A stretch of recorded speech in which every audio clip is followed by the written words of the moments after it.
بسم اللہ الرحمن الرحیم۔ السلام علیکم۔ سی نیوز پر آپ دیکھ رہے ہیں پروگرام کرنٹ سی۔ ناظرین، پاکستان تحریک انصاف کے نائب صدر شیر افضل خان مروت کو کل پنجاب سے گرفتار کر لیا گیا ہے۔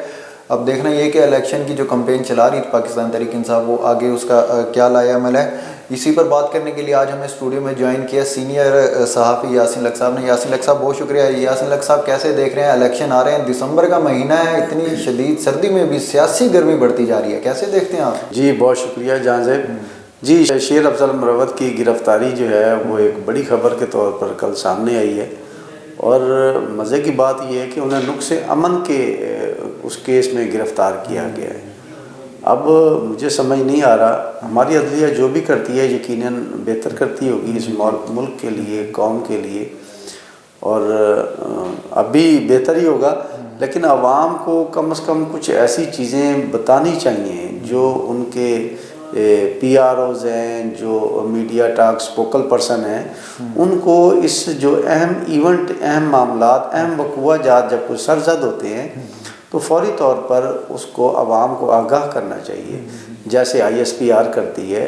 آئی ایس پی آر کا یہ جو موقف ہے کہ افواج پاکستان اور عسکری قیادت کے حوالے سے کسی بھی قسم کی ہونے والی چھوٹی بڑی کوئی موومنٹ ہوتی ہے، اس میں اپنی قوم کو بریف کرتی ہے، اعتماد میں لیتی ہے، اور یہی وجہ ہے کہ ہمارا پڑوسی دشمن ملک آئی ایس پی آر کی ان وجوہات کی بنیاد پر اس نے اعتراف کیا کہ ہم بہت پیچھے ہیں اپنی قوم کو اعتماد میں لینے کے لیے۔ دنیا کو بتانے کے حوالے سے جو کچھ پاکستان اور پاکستان کی عسکری قیادت کا یہ جو ریپریزنٹیشن کا ادارہ ہے آئی ایس پی آر، جو کچھ وہ کرتا ہے ہم وہ کچھ نہیں کر پاتے۔ تو اسی طرح دیگر اداروں کو بھی میرا خیال ہے اس قسم کے جو بھی اہم نوعیت کا کوئی کیس ہوتا ہے، کوئی ڈیسیژن ہوتا ہے، اس میں عوام کو بریف کرنا چاہیے تاکہ عوام کے ذہنوں میں پائی جانے والی جو افواہیں ہیں، وہ غلط فہمیاں ہیں، وہ کلیئر کی جا سکیں، عوام کو اعتماد میں لیا جا سکے۔ اور اس کے لیے ضروری نہیں ہے کہ جو سرکاری ملازم ہیں یا جو جوڈیشلی ہے، ہماری فورسز ہیں، پولیس ہے، وہ کوئی سیاستدان نہیں ہے جو اپنا تجزیہ پیش کریں، لیکن قوم یا عوام وہ سب ہمارے ادارے ہیں، اس قوم کے ادارے ہیں، ان اداروں کو اپنی قوم کو اعتماد میں لینے میں حرج کوئی نہیں۔ میری یہ رائے ہے، اگر شیر افضل مروت صاحب کو کسی وجہ سے گرفتار کیا گیا ہے تو وہ عوام کو اعتماد میں لینا چاہیے تھا۔ اس وقت عمران خان کے بعد اگر انہیں کوئی عمران خان کی رہائی کے حوالے سے کوئی امید کی کرن نظر آ رہی تھی اور پارٹی کو چلانے، متحرک کرنے کے لیے کوئی انہیں ایک تھوڑا بہت کوئی وہ وہاں پہ آس امید تھی، وہ شیر افضل مروت کے حوالے سے ایک بڑی آس امید تھی، وہ بھی اب ان کو نظر نہیں آ رہی۔ عوام میں چہمگوئیاں پائی جا رہی ہیں۔ ان چہمگوئیوں کے خاتمے کے لیے چاہیے تھا کہ اس کی کوئی کسی بھی سطح سے، حکومتی سطح سے، ڈی جی پی آر کے، پی آئی ڈی لیول پہ کوئی بریفنگ آ جاتی تو ہمیں یہ کنفیوژن ہے، یہ جو افواہیں ہیں، یہ جنم نہ لیتی، غلط فہمیاں جو اس وقت عوام میں ہو رہی ہیں۔ تو شیر افضل مروت کی گرفتاری سے سیاسی درجہ حرارت جو ہے وہ کافی گرم ہو گیا ہے، کشیدگی پائی جانے والی ہے۔ تمام سیاسی جماعتیں، کل بھی ہمارے اسٹوڈیو میں آپ نے دیکھا کہ ایک سیاسی پارٹی کے امیدوار صوبائی اسمبلی آئے، انہوں نے بھی اپنے تحفظات کا اظہار کیا کہ کسی بھی پارٹی، چاہے وہ مخالف پارٹی بھی ہو، اس کو دیوار سے نہیں لگانا چاہیے۔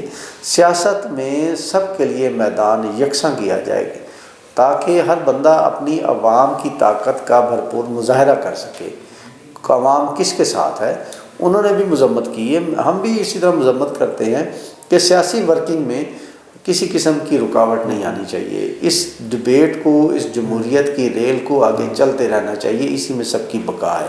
ٹھیک ہو گیا، اسی میں آپ کا موقف آیا، آپ نے ذکر کیا کہ سابق ایم پی اے جو ہیں امیدوار وہ آئے ہوئے تو وہ ذکر کرے کہ سب کو یکساں مواقع ملنے چاہیے۔ تو اس پر دیکھیں کہ جو کے پی کے میں شیر افضل خان مروت ہے، اگر وہ ورکر کنونشن بھی کر رہے تھے تو اس میں بھی وہ جلسے کی شکل اختیار کر رہے تھے، لیکن جیسے شیر افضل مروت صاحب پنجاب میں داخل ہوئے ہیں تو ان کو دبوچ لیا گیا ہے۔ تو کیسے دیکھ رہے ہیں الیکشن کے لیے جو ہیں دوسری جماعتیں وہ کیسے مد مقابل ہوں گی ایسی جماعت کا جس کا عوامی سروے میں بڑا پازیٹیو اس میں آ رہا ہے، رسپانس آ رہا ہے؟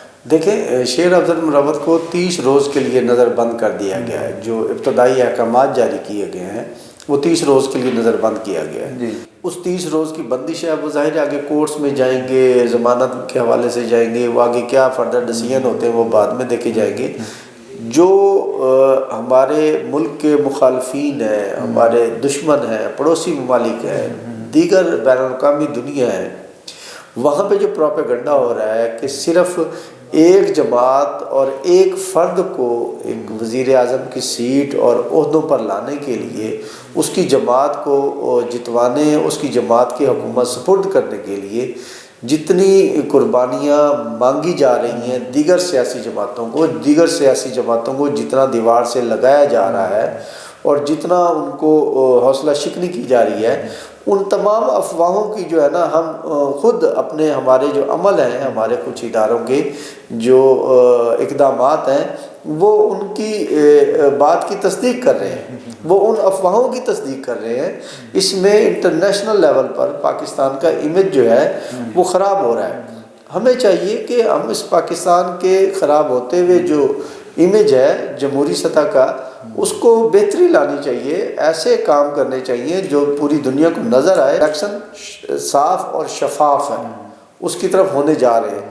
لیکن اس قسم کے اقدامات جو ہیں وہ الیکشن کی شفافیت جو ہے اس پر سوالیہ نشان ہے، اور بہت بڑا سوالیہ نشان پیدا کر رہے ہیں۔ ٹھیک ہو گیا۔ اگر آپ دیکھیں ایک جانب کل میاں محمد نواز شریف صاحب کو بھی ریلیف مل گیا عدالت سے، بہت بڑا ریلیف مل گیا، کیونکہ وہ جس کیس میں ان کو سزا ہوئی تھی، جس کیس میں وہ مجرم نامزد ہوئے تھے، تو ایک جانب دیکھیں تو وزیر اعظم جو تھے، سابق وزیر اعظم، ان کو کافی ریلیف مل گیا۔ تو آپ دیکھ رہے ہیں کہ ایک اور سابق وزیر اعظم بھی اس وقت قید میں ہے، تو ان کو بھی عدالت سے ریلیف ملنے کا کوئی ہے اندیا؟ جی جہاں سے مجھے اس واقعہ سے، ایمن فریڈ ریفرنس کے اس واقعہ سے مجھے اپنے اسکول کا ایک واقعہ یاد آ جاتا ہے۔ اکثر اوقات ہم اسکول میں بچپن میں، ٹین ایج میں، پرائمری لیول پہ جب جاتے تھے اسکول، بعض اوقات شادی غمی خوشی میں کچھ چھٹیاں ہوتی تھی بیماری کی صورت میں، تو وہ ہوم ورک تو ہم نے کیا نہیں ہوتا تھا آلموسٹ جو اسکول کا تھا۔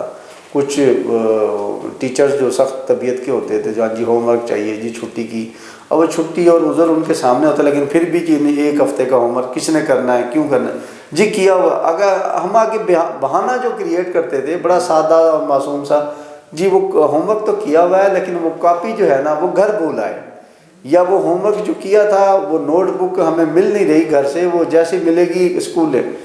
بھائی بہانے ہیں۔ آج بھی اتنے بڑے اداروں میں بیٹھ کر بھی ہم اتنے معصوم چھوٹے چھوٹے بچوں والے بہانے کریٹ کرتے ہیں کہ ثبوت گم ہو گئے۔ اس سے بڑا ہم مذائقہ خیز بات اتنے بڑے لیول، اتنے بڑے اداروں میں جا کے کیسے کر سکتے ہیں؟ آپ دیکھتے ہیں کہ ہماری عام روٹین میں جو پبلک پریکٹس ہے، جو کچہریوں کی پریکٹس ہے، ایک انویسٹیگیشن آفیسر، ایک ASI اگر اپنے کیس کی انویسٹیگیشن فائل جو ہے، مثل جو ہے، وہ کورٹ میں نہیں پیش کرتا تو کورٹ اس کو 1-2 وارننگ کے بعد اس کو سزا دیتی ہے۔ اس کی تنخواہ جو ہے وہ اس کے حوالے سے، اس کی پرموشن کے حوالے سے، اس کی ڈیوٹی کے حوالے سے، حتیٰ کہ یونیفارم اس کی اتارنے معطل کرنے تک کے ڈیسیژن ہو جاتے ہیں۔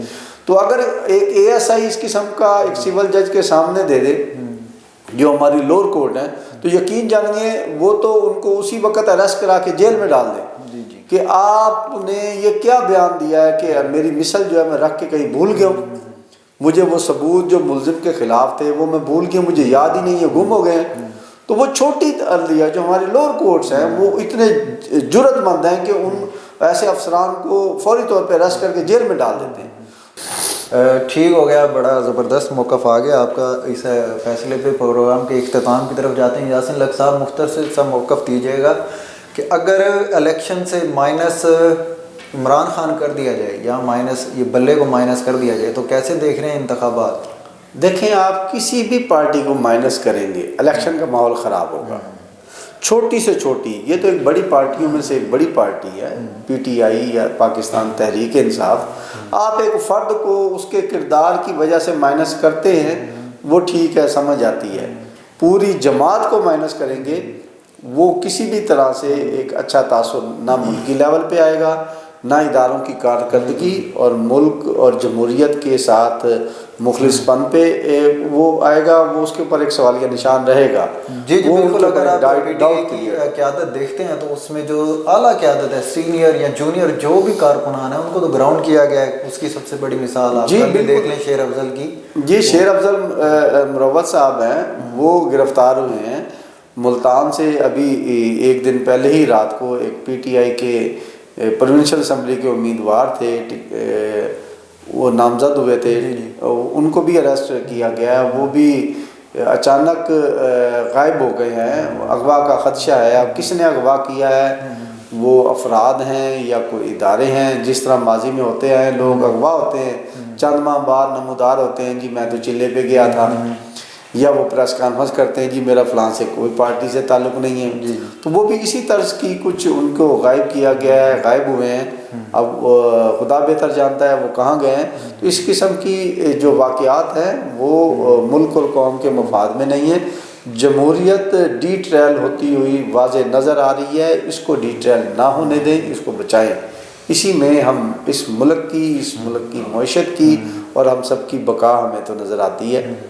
عدلیہ نے کچھ الفاظ استعمال کیا کہ سسلین مافیا، وہ سسلین مافیا ٹائپ کے جو لوگ ہیں ان کے لیے انصاف کے معیار جو ہے وہ ڈیفرنٹ ہو جاتا ہے۔ تو یہ چیزیں عام آدمی دیکھ رہا ہے، اس کے ذہن نشین ہو رہی ہیں۔ جی ناظرین، یہ تھا آج کا پروگرام۔ ناظرین، پاکستان میں جو 8 فروری کے الیکشن ہیں وہ جیسے نزدیک آ رہے ہیں، گرفتاریوں کا جو سلسلہ ہے وہ ابھی تک رک نہیں سکا، تھم نہیں سکا۔ اب دیکھنا یہ کہ 8 فروری کو الیکشن کے بعد عوام اپنی ووٹ کی طاقت سے اپنے کون سے حقیقی لیڈر کو اپنا وزیر اعظم چنتی ہے۔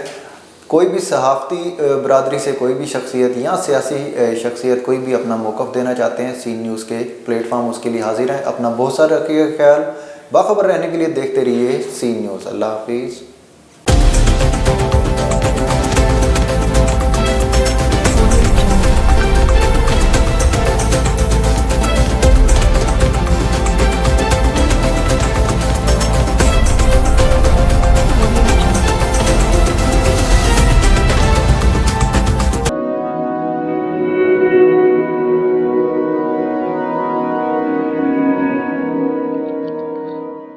رزق اللہ کے ہاتھ میں ہے، اور کبھی کبھی رزاق رزق کی تقسیم کا اعزاز ان لوگوں کو بھی عطا فرما دیتا ہے کہ جو حالات کی کڑی دھوپ میں شجرے سایہ دار ہوتے ہیں۔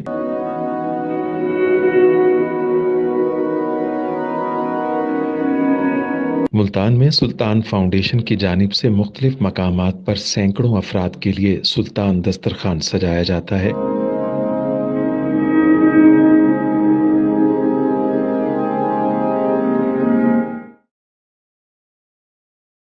ہر انسان سلطان دسترخوان کا مہمان بنتا ہے۔